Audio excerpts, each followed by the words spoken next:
திண்டுக்கல்லில் சத்துணவு பெண் பணியாளர் கொலை செய்யப்பட்ட விவகாரத்தில் திடீர் திருப்பமாக மகளின் கள்ளக்காதலன் கைது செய்யப்பட்டிருக்கிறார். மகளின் காதல் விவகாரம் தாயின் கொலைக்கு காரணமானது எப்படி? திண்டுக்கல் மாவட்டம் வேடச்சந்தூர் அருகே உள்ள ஜி நடுப்பட்டியைச் சேர்ந்தவர் 55 வயதான நாகராணி. இவர் ஜி நடுப்பட்டியில் உள்ள அரசு தொடக்கப்பள்ளியில் சத்துணவு சமையலராக பணியாற்றி வந்தார். இந்த நிலையில் வியாழக்கிழமை அன்று நாகராணி வீட்டின் பின்புறம் அடித்து கொலை செய்யப்பட்டு கிடந்தார். வேடச்சந்தூர் போலீசார் நாகராணியின் உடலை கைப்பற்றி நடத்திய விசாரணையில் மகளின் கள்ளக்காதலே கொலைக்கு காரணம் என்பது தெரிய வந்தது. நாகராணியின் மகள் மாசிலாமணிக்கு திருமணம் முடிந்த நிலையில் கணவரை பிரிந்து வந்து தாய் நாகராணியுடன் வசித்து வருகிறார்.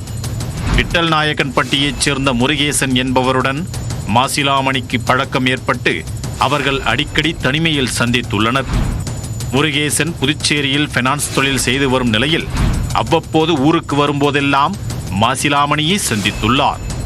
பொங்கல் விடுமுறைக்கு ஊருக்கு வந்த முருகேசன் காமராஜ் நகரில் மாசிலாமணியை பார்த்து வந்தபோது அங்கு இருந்த நாகராணி இனிமேல் தனது மகளை பார்க்க வர வேண்டாம், அக்கம்பக்கத்தில் இருப்பவர்கள் தவறாக பேசி வருகின்றனர் என கண்டித்துள்ளார்.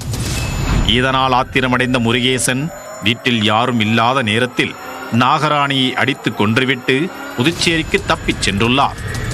வேடச்சந்தூர் போலீசார் புதுச்சேரிக்கு சென்று செல்போன் சிக்னலை வைத்து முருகேசனை கைது செய்து சிறையில் அடைத்தனர். கள்ளக்காதல் விவகாரத்தில் பெண்ணின் தாயை கொலை செய்த சம்பவம் உறவினர்களிடம் பெரும் சோகத்தை ஏற்படுத்தியுள்ளது.